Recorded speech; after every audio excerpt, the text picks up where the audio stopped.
Right. Yeah. So they can't do it. Those are the bad notes. Meanwhile, worship for the Christian is warfare.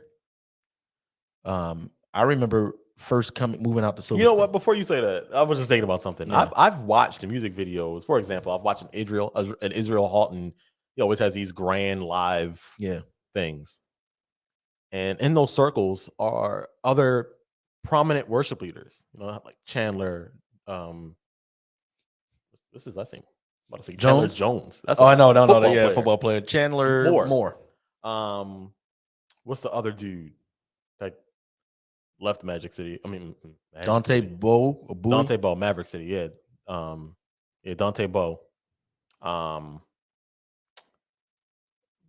The other dude, Joe, that's in their group. Like, they'll be there, but it's not their turn, right? It's Israel's. Israel's doing his thing, but you can see them off in another room, and they're like sitting on the couch, and they just like, well, all this grand in their other room, like I'm going crazy with worship. Yeah, and here are these worship leaders, right? Who, when they're on stage, are just pouring their souls out.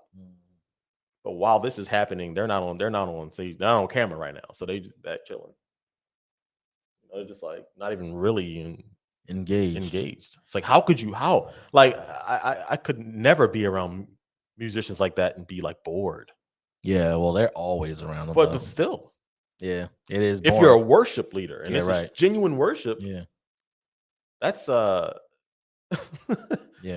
attractive. Like, I need to be around that. Yeah, it's more like a Wu-Tang session.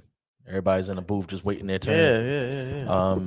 But yeah, well, something I've noticed just in preaching is that, you know, you typically get up to preach after the worship team leaves, but very rarely, I'm talking about multiple contexts, do the worship team stay and listen to the sermon.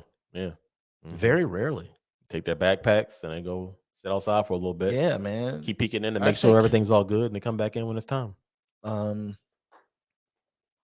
You know, I try to you can tell when worship leaders worship. And I'm not talking about when they're standing up on a stage playing an instrument. I'm talking about when they live lives of worship.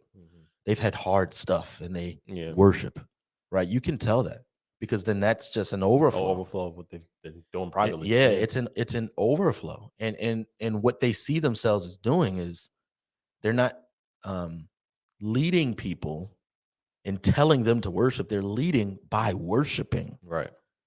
So whether or not you want to do it, that's fine. But as for me and my guitar up here, we're going to worship the Lord right now. And it's an invitation. Like the very phrase, hallelujah. That's an invitation. Worship Yahweh is what that is. Praise Yahweh. But yeah.